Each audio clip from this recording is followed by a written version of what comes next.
hermanos, hoy tengo una vez más el privilegio y la gran responsabilidad de compartirles lo que el Señor me ha venido enseñando y me ha guiado para comunicarles a ustedes. Amén. Entonces vamos a orar y darle gracias al Señor por la bendición tan grande que tenemos de podernos reunir libremente y compartir el mensaje del Señor. Amén. Amado Señor, Padre bondadoso, una vez más, Señor, elevamos nuestras súplicas, nuestras oraciones al Dios de la gracia, al Dios del amor, Señor.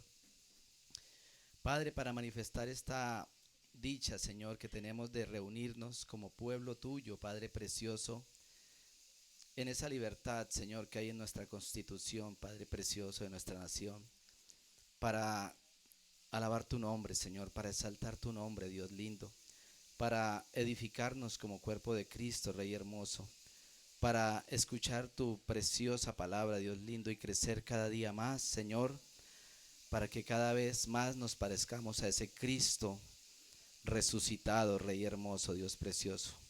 Amado Dios, abre nuestro entendimiento, Señor, que tu Espíritu Santo, Señor, sea revelándonos, Señor, tu palabra, Dios precioso, conforme a tu deseo, y que podamos crecer todos, Señor, para honra y gloria de tu nombre, Señor.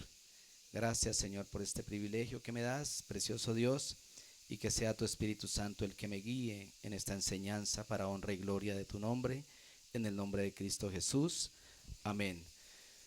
Bueno, mis amados hermanos, voy a ir despacio con este tema.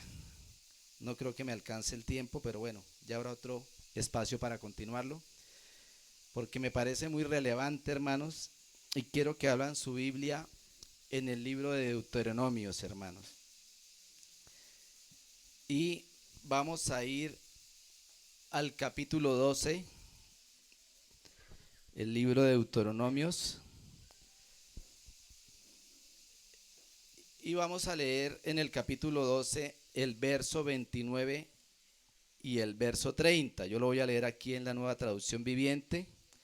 Y dice la escritura así: Cuando el Señor tu Dios vaya delante de ti y destruya a las naciones y tú las expulses y te apoderes de su tierra, no caigas en la trampa de seguir sus costumbres ni de rendir culto a sus dioses. No preguntes acerca de sus dioses diciendo, ¿de qué manera rinden culto estas naciones a sus dioses? Yo quiero hacer lo mismo. Vamos a tener en cuenta dos frases muy importantes que veo aquí, que es la del verso 30. En esta versión dice, no caigas en la trampa de seguir sus costumbres. Dios está alertando a su pueblo que iba a entrar a la tierra prometida y se iba a enfrentar a un pueblo pagano. Y también le dice que no pregunte y no digas, yo quiero hacer lo mismo. Hoy vamos a ver que el pueblo de Dios, una de las características fundamentales del pueblo de Dios, es que es un pueblo apartado para Él, o sea, un pueblo santo. La palabra santo literalmente quiere decir que Dios nos sacó de un lugar y nos posicionó en otro lugar. O sea, nos sacó del mundo y nos posicionó en Él y para Él. Amén. Entonces, hoy en día, hermanos, vivimos tiempos peligrosísimos y muchas veces no nos damos de cuenta cómo va corriendo el tiempo de acuerdo a la profecía de que la maldad aumentaría, ¿cierto? Y salimos del modernismo, que fue un pensamiento que nació más o menos en la década de los 40 hasta los años 60 y entró el postmodernismo, ¿no? El modernismo decía que hay que romper las reglas porque la sociedad necesitaba un cambio. Pero el postmodernismo es peor, hermanos. El postmodernismo dice que no hay verdades absolutas, que todo es relativo y que prevalecen los pensamientos subjetivos sobre la razón, dándole prioridad al individualismo. Quiere decir que cada quien tiene derecho a vivir como se sienta bien a su parecer, como en la época de los jueces, ¿no? Que decía que cuando escaseaba la palabra, cada cual hacía lo que bien le parecía. Y así es el posmodernismo. Entonces, si usted piensa así, bien, tiene derecho a pensar así y actuar así. Ya las verdades absolutas son cosa del pasado según ese pensamiento. Pero el gran problema es que este pensamiento ha permeado la iglesia, hermanos, con respecto a la adoración a Dios. Dios aquí estaba advirtiendo a este pueblo y le decía, no pregunte cómo adoran ellos a sus dioses y usted no diga yo quiero hacer lo mismo. Amén. Entonces, la iglesia ha caído en un error y muchas veces por la mala interpretación de la palabra, especialmente ese versículo que hay en 1 de Tesalonicenses 5:21 que dice, examínalo todo y retén lo bueno. Pero cuando usted estudia ese versículo, usted ve el contexto que Dios está hablando de los dones y está hablando del don de profecía. O sea que tenemos que examinar la profecía. Si algún hermano dice, el Señor dice tal cosa, pero tenemos que retener lo bueno y desechar de pronto que el hermano sea bastante subjetivo. Y eso lo hemos llevado a analizar las prácticas del mundo y decir, no, eso es bueno. Pero resulta que ese análisis se examina en base al modernismo y el subjetivismo y no a las verdades de Dios, que es donde está el grave error. Y hay iglesias, hermanos, que han caído en prácticas que Dios aborrece y no se han dado cuenta que en lugar de estar adorando a Dios, lo están ofendiendo. Porque es una línea muy delgada, hermano, entre la verdadera adoración y el pragmatismo. Y hoy vamos a aprender que Dios aborrece el pragmatismo. Ustedes dirán, ¿cómo se come eso? ¿Qué es eso?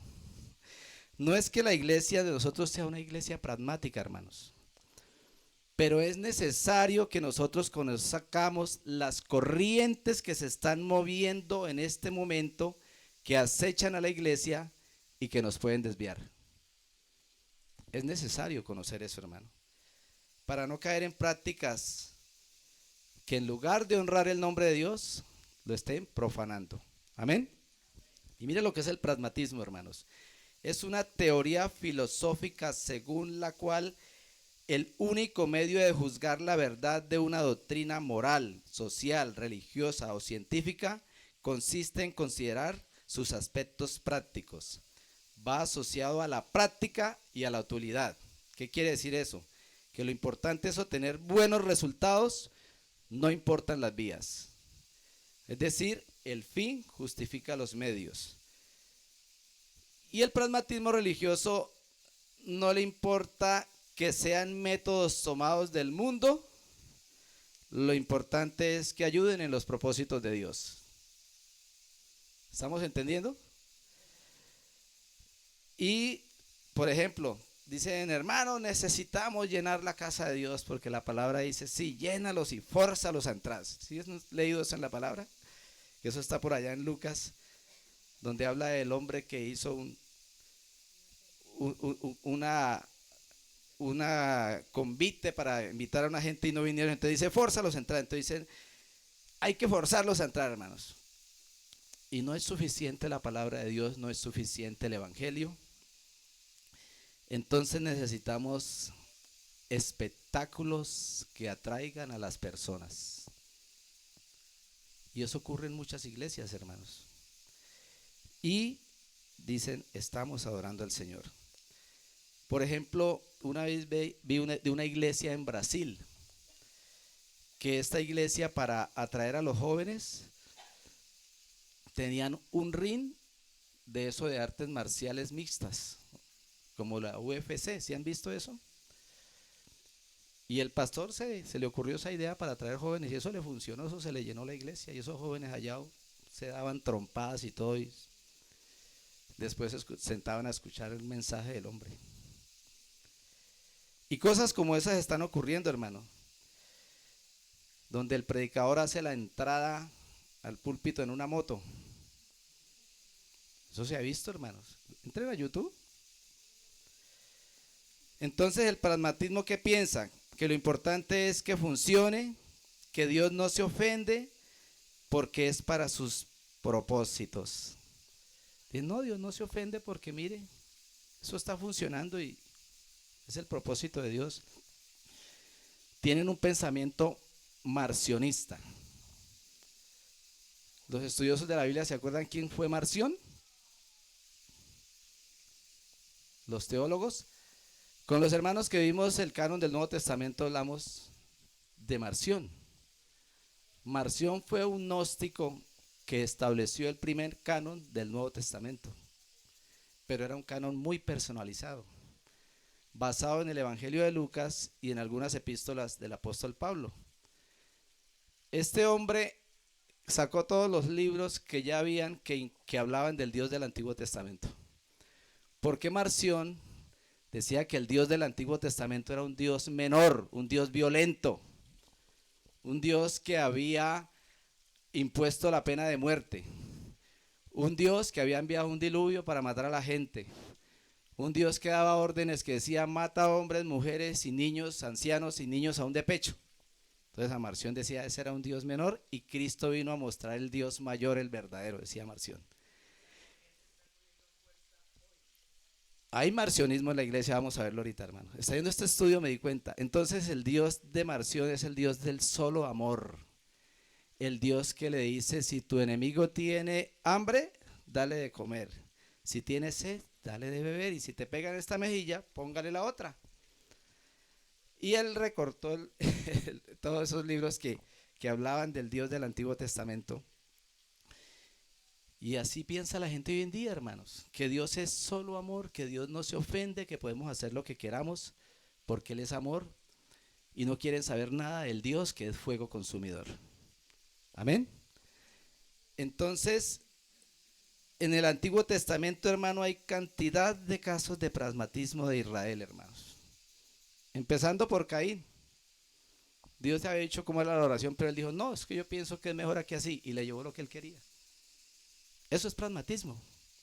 Donde digo yo, es que a mí me parece que es mejor así. Yo creo que para Dios esto sirve. Lo mismo Nadab y Abiud, los hijos de Aarón, inaugurando el tabernáculo. Dijeron, no, este fuego de allí es mejor, vea. ¿Y qué hizo el Señor? Los cortó. El rey Acab, el peor rey que registra la Biblia que tuvo Israel. Estuvo por allá en Samaria pidiéndole ayuda a otro rey y miró el altar del dios pagano que él tenía y le dijo al sacerdote, hágame un altar igual a ese. Y tomó ese altar y quitó el que había diseñado Dios, el que hizo el rey Salomón, y lo puso por ahí a un lado y puso el altar del rey pagano, del dios pagano. Eso es pragmatismo, iglesia. Y hay muchos casos en el Antiguo Testamento, pero voy a nombrar dos casos que me parecieron como para poder comprender mejor este tema y quiero que me acompañen al libro de Éxodo y vamos a ir al capítulo 32 de Éxodo, del verso 1 al 6. Dice así la escritura. ¿Ya están en la cita? Cuando los israelitas vieron que Moisés tardaba tanto en bajar del monte, se juntaron alrededor de Aarón y le dijeron, vamos, haznos dioses que puedan guiarnos. No sabemos qué le sucedió a este tipo, Moisés, el que nos trajo aquí desde la tierra de Egipto. Aarón le respondió, quítele a sus esposas, hijos e hijas los aretes de oro que llevan en las orejas y tráigamelos. Todos se quitaron los aretes que llevaban en las orejas y los llevaron a Aarón. Entonces Aarón tomó el oro, lo fundió y lo moldeó hasta darle forma de un becerro. Cuando los israelitas vieron el becerro de oro, exclamaron, oh Israel, estos son los dioses que te sacaron de la tierra de Egipto. Al ver a Aarón el entusiasmo del pueblo, ¿el qué? ¿Qué vio Aarón? El entusiasmo del pueblo, edificó un altar frente al becerro, luego anunció, mire lo que dijo, mañana celebraremos un festival al Señor. Temprano a la mañana siguiente el pueblo se levantó para sacrificar ofrendas quemadas, ofrendas de paz, pues todos celebraban con abundante comida y bebida y se entregaron a las diversiones. paganas. Aquí vemos un caso de pragmatismo tremendo, hermanos. Cuando usted ve esto, tenga en cuenta lo que decía ahorita, no caigan en la trampa de seguir sus costumbres. Y vemos que aquí el pragmatismo nace de un buen deseo. Hay que tener cuenta eso y tener mucho cuidado con nuestros buenos deseos. Más adelante vamos a ver más sobre eso de los buenos deseos.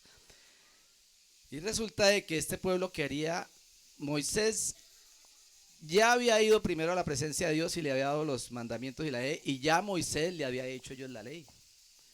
Ya Moisés le había dicho que no podían adorar imágenes, sino que todavía la ley no estaba escrita en las tablas y Dios lo hace subir por segunda vez para entregárselo en las tablas. Lean el contexto de esos versículos.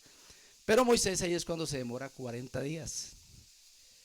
Y el pueblo allá tranquilo, no tenía nada que hacer, pero estaba como aburrido. Y le dijo, bueno, necesitamos un guía. Eso era un buen deseo, ¿cierto? ¿Y cuál fue la solución? No tuvieron en cuenta las instrucciones de Dios que ya les había dado, sino, ¿qué pensaron ellos? Hicieron un becerro, eso es idolatría, hicieron un altar, o sea, querían adoración, y proclamaron una fiesta, dice, vamos a hacer fiesta, o sea, emociones. Tengan en cuenta esos puntos, hermanos. Idolatría, adoración y emociones. Entonces, ¿qué hicieron? Vea, ofrecieron holocaustos, ofrendas de paz, eso el Señor ya se los había dicho. Pero también se sentaron a comer, beber y regocijarse.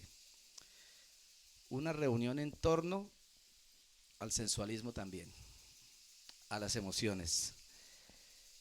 Y vamos a ver que hay dos causas fundamentales que incitan a la iglesia a caer en el pragmatismo.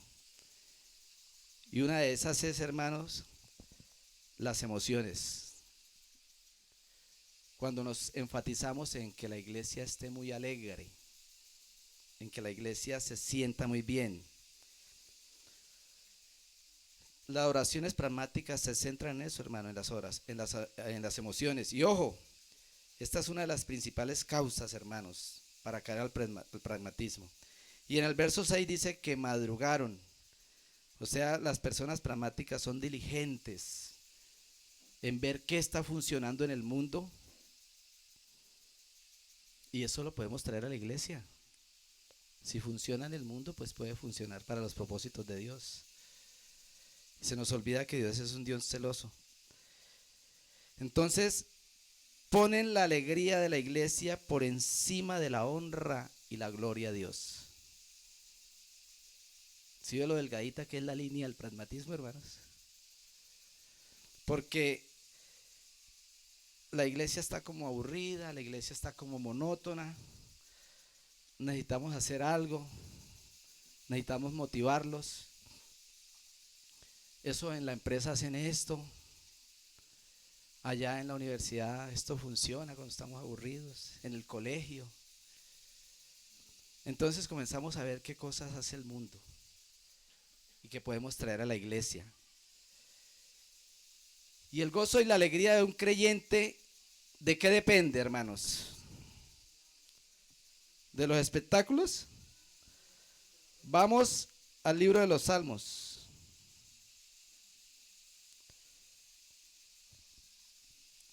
El capítulo 51. Vamos a leer el verso 10 hasta el 12. Dice la escritura, crea en mí, oh Dios, un corazón que limpio y renueva un espíritu fiel dentro de mí. No me expulses de tu presencia y no me quites tu Santo Espíritu. Restaura en mí que, aquí dice, la alegría de tu salvación y haz que estés dispuesto a obedecerte. ¿De qué depende la alegría de un creyente, hermanos? De nuestra salvación, hermanos. Hermanos, no hay nada sobre la tierra que nos pueda causar a nosotros más gozo que saber que somos salvos. Que saber que ya nuestros nombres están inscritos en el libro de la vida. ¿Qué le dijo el Señor Jesucristo cuando los apóstoles llegaron contentos porque hacían milagros y los dones? ¿Ah? ¿Qué les dijo? No, estudiosos de la Biblia, lean la Biblia. Dijo que se alegren porque sus nombres estén inscritos en el libro de la vida. Porque es que nosotros somos muy dados a las emociones, hermanos. Y hay veces el don nos llena demasiada emoción, como a los apóstoles. Entonces, buscamos otras cosas, hermanos. Y mire lo que dijo un predicador, Charles Spurgeon, que fue un gran hombre inglés por allá en los años 1800. O sea, él dijo esto hace más o menos 150 años, hermanos. Dijo ese hombre: vendrá un tiempo cuando en lugar de tener pastores alimentando a las ovejas, la iglesia tendrá payasos entreteniendo a las cabras. Duras esas palabras, ¿cierto? Eso lo dijo Charles Spurgeon, hermano, y es un hombre reconocido, predicador inglés. El príncipe de los predicadores, le dicen. Él dijo esas frases. Y vemos que eso está pasando, hermanos. Vemos que hay iglesias que realmente, hermanos, usted ve por internet y dice: Señor Jesús, usted siente pena ajena, hermanos, de ver esas cosas. ¿Y dónde salió la idea del pueblo de Israel de una imagen y una fiesta, hermano? Ellos venían de Egipto. Esta era como la cuarta o la quinta generación después de José. O sea, ellos todo el tiempo vieron idolatría. Todo el tiempo vieron las imágenes de Egipto. Todo, usted ve, los egipcios tenían muchos dioses. Tenían a Ra, tenían a Oris, a Isis, tenían a Anubis. Y a todos esos dioses ellos les ofrecían una fiesta. Estudien sobre religiones y sectas y el origen del paganismo. Y ellos le ofrecían fiestas. ¿Y cómo lo celebraban? Con grandes festivales, comidas, bebida y diversión. Eso era típico. Si usted mira el calendario de nuestros festivos, está dedicado a una deidad o a un santo, ¿sí o no? Por ejemplo, San Juan, el puente de San Juan, ¿sí o no? Que ya Cajitico viene. Entonces, y San Pedro, todo eso. Entonces, hermanos, ¿Dios aceptó esta mezcla de adoración del pueblo de Israel? Vamos a verlo allá, devolvámonos a donde estábamos. Devolvámonos a Éxodo 32 estábamos, ¿cierto? Éxodo 32, verso 35, verso 35. El último verso dice así: después el Señor envió una terrible plaga sobre ellos porque habían rendido culto al becerro que hizo Aarón. Entonces, el pragmatismo no piensa en las consecuencias. No piensa si Dios está siendo honrado, está siendo glorificado o está siendo ofendido. Lo importante es que estemos alegres. Correcto. Eso fue lo que pasó con Nadab y Abiud. Entonces, el pragmatismo lleva a pensar que la providencia de Dios es solo agradar a los sentidos o a juzgar el amor de Dios solo por nuestras experiencias. Lo que yo siento, lo que a mí me parece, lo que yo creo. Mire que los apóstoles tuvieron la experiencia de ver a Jesucristo hablando con Moisés y Elías. Dijeron: pero tenemos la palabra profética más segura, hermano. Ellos no se guiaban por las experiencias, sino por lo que está escrito. Entonces, vamos a ver la segunda, que en la búsqueda de lo material, lo terrenal y las añadiduras, también es la otra causa para que el pueblo de Dios caiga en el pragmatismo. Vamos al libro de Jeremías.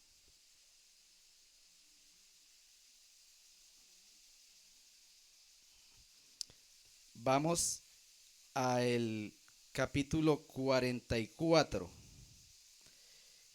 y vamos a leer del verso 15 al 18. Pero lo voy a leer de la Reina Valera. Dice así, Jeremías 44:15. Entonces todos los que sabían que sus mujeres habían ofrecido incienso a dioses ajenos y todas las mujeres que estaban presentes, una gran concurrencia, y todo el pueblo que habitaba en la tierra de ¿dónde? Egipto. En Patros respondía a Jeremías diciendo, la palabra que nos has hablado en el nombre de Jehová no la oiremos de ti. Escuchen, sino que ciertamente pondremos por obra toda palabra que ha salido de nuestra boca. Subjetivismo, vea. Para ofrecer incienso a la reina del cielo, derramándole libaciones como hemos hecho nosotros y nuestros padres, nuestros reyes, nuestros príncipes, en las ciudades de Judea, en las plazas de Jerusalén. Tuvimos abundancia ¿de qué? De pan. Y estuvimos ¿cómo? Alegres. No vivimos mal alguno. Mas desde que dejamos de ofrecer incienso a la reina del cielo y de derramar libaciones, nos falta todo. Y a espada y de hambre somos consumidos. Entonces dése cuenta aquí este caso de pragmatismo, hermanos. ¿Qué hizo el pueblo de Dios?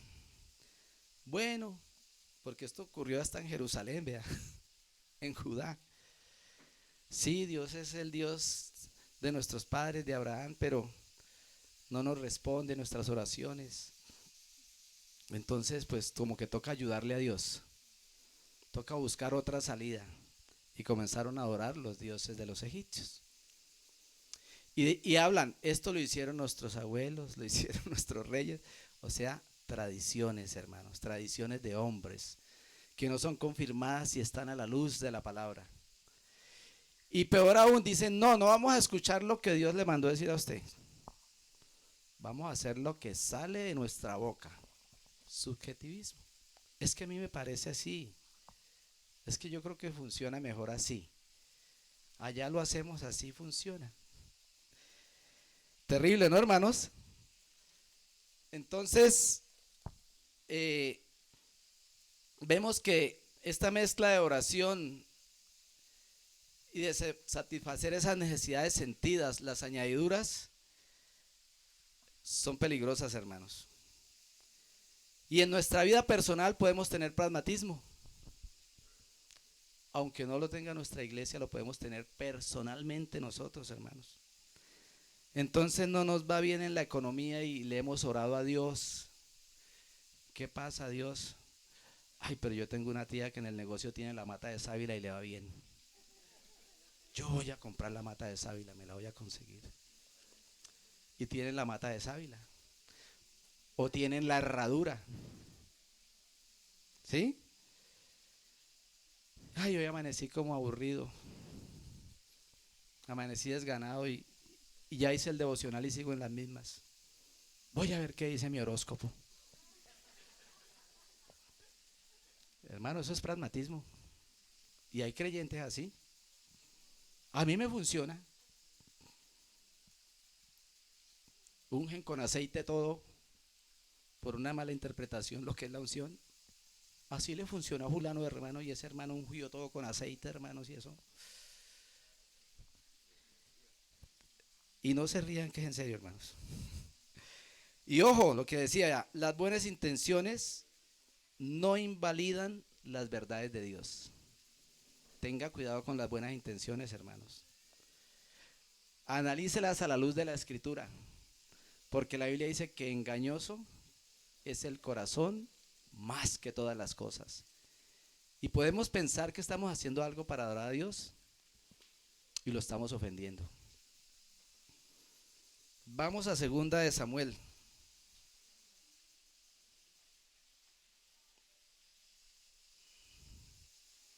Segunda de Samuel, capítulo 6. Aquí hay pragmatismo por todo lado. Vamos a leer del 1 al 7. David volvió a reunir a todos los escogidos de Israel, 30,000, y se levantó David y partió a Balá de Judá con todo el pueblo que tenía consigo para hacer pasar de allí el arca de Dios, sobre la cual era invocado el nombre de Jehová de los ejércitos, que moraba entre los querubines. ponga atención a esto. Pusieron el arca de Dios en un carro nuevo y la llevaron a la casa de Abinadab, que estaba en el collado. Y Usa y Ahío, hijos de Abinadab, guiaban el carro nuevo. Cuando lo llevaban a la casa de Abinadab, que estaba en el collado con el arca de Dios, Ahía iba delante del arca. Y David y toda la casa de Israel, ¿qué? Danzaban delante de Jehová con toda clase de instrumentos de madera, de haya, con arpas, con salterios, con panderos, con flauta. Hemos dicho, iba todo el grupo de alabanza, hermanos. Cuando llegaron a la era de Nacón, Usa extendió su mano al arca de Dios y la sostuvo, porque los bueyes que tropezaban. Y el furor de Jehová se encendió contra Usa y lo hirió, y allí Dios porque y lo hirió Dios por aquella temeridad, y cayó allí muerto junto al arca de Dios. Y vea que aquí algo que vemos es que aún el pragmatismo entra más que todo por los líderes de la iglesia. Porque vemos que Aarón fue el que dijo, bueno, hagamos esto. Hizo el becerro. Y aquí vemos al rey David en un acto de pragmatismo. ¿Qué hizo David? Tenía un buen deseo. Tenía el buen deseo de traer el arca, porque cuando usted lee el contexto de esto, que es bueno que lo lea en su casa, el pueblo de Israel en sus emociones se fueron a una batalla. Y traigan el arca. Trajeron el arca al campamento donde estaba el pueblo de Israel reunido para la batalla. Y cuando vieron el arca pegaron un grito, hermano, que literalmente la Biblia dice que tembló la tierra. O sea, el furor, la alegría, el sensualismo. Y se fueron a la batalla y perdieron, y los filisteos llevaron el arca. Dios no estaba ahí en esas emociones. Y creemos muchas veces que Dios está en medio de la euforia y las emociones. Entonces Dios comenzó a herir a los filisteos por tener el arca allá. Y entonces dijo, hay que devolverla. ¿Qué hacemos? Ellos no sabían cuál era el protocolo. Entonces dijeron, no, hagan un carro de madera nuevo y que lo jalen unas vacas y se lo lleven y la entreguen, la dejen allá. Y sí, la llevaron y la dejaron en una casa allá. Pero con el tiempo David dijo, ya necesitamos traer el arca de allá y ponerla allí. Ya estaba en territorio israelita. Pero entonces, ¿qué hizo el rey? Consultó la palabra de Dios cómo se debía transportar el arca. Dijo, no, ay, venga, ¿cómo fue que la trajeron los filisteos? Eso estuvo bonito. Ay, si era un carro tan chévere. Hagamos un carro también. Pragmatismo, hermano. Hizo el carro y traían el arca. Cuando iba el arca así, resulta de que los bueyes tropezaron y Usa, que iba ahí escoltando, vio que el arca se la dio y él rapidito con esa buena intención le echó mano para que no se cayera. Una buena intención también. ¿Y qué hizo el Señor? Se encendió en furor, hermanos, y mató a Usa. Usted dirá, pero ¿por qué la culpa de Usa si el del carro fue David? No, Dios tuvo misericordia con el rey. Pero vean por qué murió Usa. Vamos a Números 4. Números 4, verso 15. Lo voy a leer de la Nueva Traducción Viviente. Espérenme, me demoro un poquito porque me gusta esta traducción. Números 4, ¿qué? Sí, Números 4:15. Dice, el campamento estará listo para trasladarse cuando Aarón y sus hijos hayan terminado de cubrir el santuario y todos los objetos sagrados. Entonces los coatitas vendrán y transportarán todo esto al siguiente destino, pero no deberán, ¿qué? Tocar los objetos sagrados, pues morirán. Así que estos son artículos del tabernáculo que los coatitas deben transportar. Mire, muchas veces nosotros creemos que a Dios se le olvidó algo y toca ayudarle. Y el pragmatismo nace de eso, de una buena intención y con el deseo de querer ayudarle a Dios. Entonces, Dios había establecido todo, hermanos, todo sobre la adoración a Él. Y si el pueblo tenía que moverse, pues tenían que mover el tabernáculo. Y Dios no dijo, bueno, háganlo como puedan. No, eso estaba ordenado, quiénes podían tocar tales cosas, quiénes tenían que hacer esto, quiénes tenían que hacer lo otro, y cubrir todo eso con las pieles, con el manto sagrado que dividía el lugar santo del lugar santísimo, tenían que cubrir algunos objetos. Y eso lo hacían los levitas, los hijos de Aarón, los sacerdotes. Y una vez que todo eso estaba listo, empacado por ellos, habían unos especiales que tenían que cargar. Y entre esos estaban los coatitas, y dice que no podían tocar esas cosas sagradas. Tenían que llevar la arca con unos anillos y meterle unas varas y llevarlas al hombro. Pero a Usa se le olvidó la norma, porque Usa tenía un buen corazón y tenía una buena intención. Y le mandó la mano al arca y con solo tocarla ya ofendió a Dios. Entonces nosotros tenemos que analizar, hermanos, si usted en sus buenas intenciones de adorar al Señor, en su vida devocional, usted tiene becerros de oro de pronto. Si en nuestras liturgias estamos haciendo cosas que el Señor nunca nos mandó, pero es que se ve bien, la iglesia se siente bien y da resultado. Hay alegría, hay euforia. Entonces vamos a ver casos de pragmatismo en la gracia. Y vamos a ver que se presentan con los mismos motivos: emociones colectivas, necesidades materiales, o sea, las añadiduras, alegría, bienestar, comer, beber, pero nada de un bienestar espiritual. Amén. Y no es que estamos cayendo en legalismo, hermanos, es que tenemos que ser cuidadosos. Y vamos a ver que se pueden hacer muchas cosas en la iglesia, pero en el orden de Dios, hermanos. En el orden de Dios. Y muchos desafían la misericordia de Dios y dicen, no, pero a nosotros nos ha funcionado y Dios no nos ha castigado. Llevamos años haciéndolo y ya no me ha pasado nada. Eso es desafiar la misericordia de Dios, hermanos. Pero Dios está tomando todo y dice, porque es necesario que todos comparezcamos en el tribunal de Cristo por lo que habíamos hecho cuando estábamos en el cuerpo, sea bueno o sea malo. Hermanos, en el tribunal de Cristo yo sé que nos vamos a hallar unas sorpresas grandísimas, hermanos. Y así como el Señor a uno les va a decir, apartados de mí no los conozco, a otros les va a pasar como la iglesia de Éfeso. Pero Señor, si yo trabajaba duro, Señor, yo vivía metida en la obra, y yo hacía esto, yo hacía lo otro, y el Señor le irá a decir, yo nunca le mandé a usted hacer eso. ¿En qué parte de la Biblia usted leyó que yo lo mandé a hacer eso? Ay, pero Señor. Y no van a perder la salvación, pero van a perder galardones, hermano. Y qué triste es que nosotros estemos trabajando para el Señor de una manera incorrecta. Qué triste es que nosotros creamos que estamos abonándole a los galardones y vamos a tener pérdidas. ¿Por qué? Por el pragmatismo.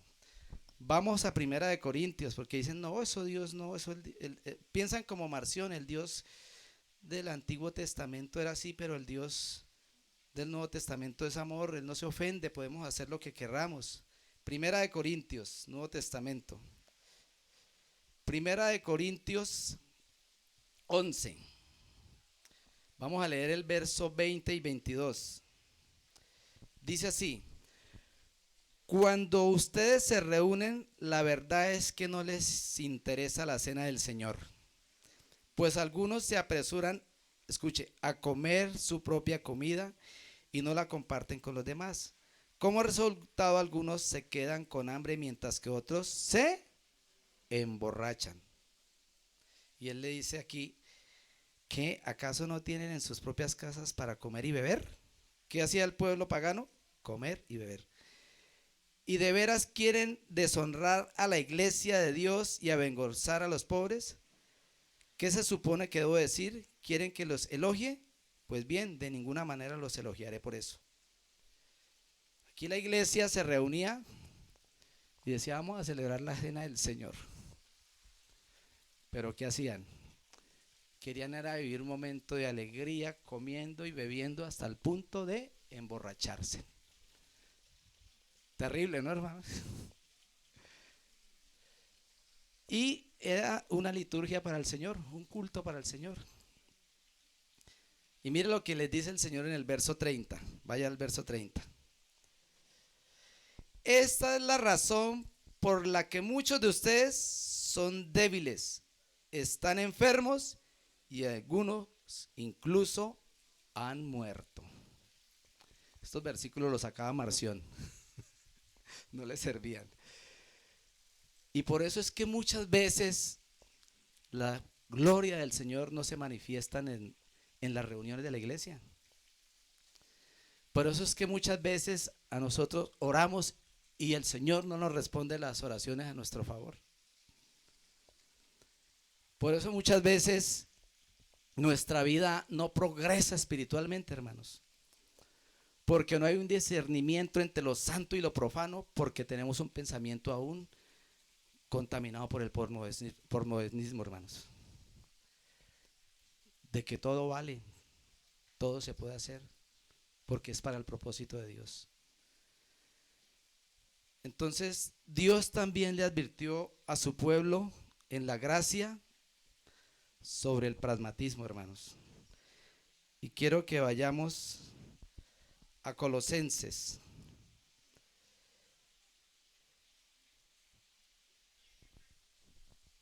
Capítulo 2, verso 8. Dice así Colosenses capítulo 2, verso 8. Lo voy a leer de esta versión Dios habla hoy.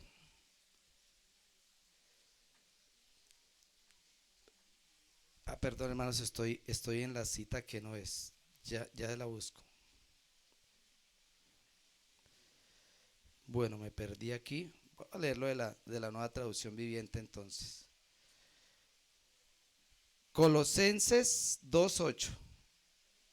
Dice así: no permitan que nadie los atrape con filosofías huecas y disparates elocuentes, que nacen del pensamiento humano y de los poderes espirituales de este mundo y no de Cristo. En la Reina Valera dice así. ¿Quién la puede leer? Colosenses 2:8.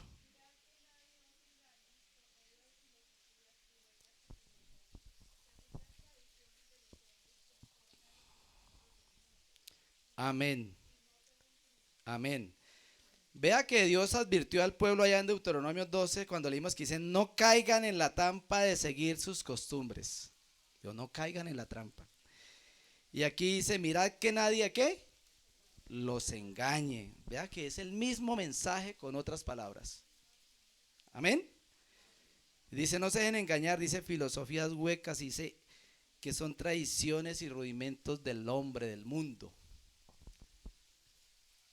El Dios del Antiguo Testamento es el mismo Dios del Nuevo Testamento, iglesia. El mismito. Y estableció un modelo de adoración en el Antiguo Testamento y lo mismo confirmó su adoración en el Nuevo Testamento. Porque es un Dios santo. Un Dios que no le gustan las mezclas. Y tenga en cuenta esa palabra tradiciones. Porque ya se nos fue el tiempo. Yo sabía que no alcanzaba. Y me queda harto todavía, vea. Habrá otra oportunidad para que veamos que las reuniones de la iglesia deben estar centradas en Cristo, como decía la hermanita Diana esta mañana en la oración, y no en las tradiciones del mundo, ni en nuestras emociones, ni por nuestras añadiduras. Todo tiene que estar centrado en el Señor, hermanos.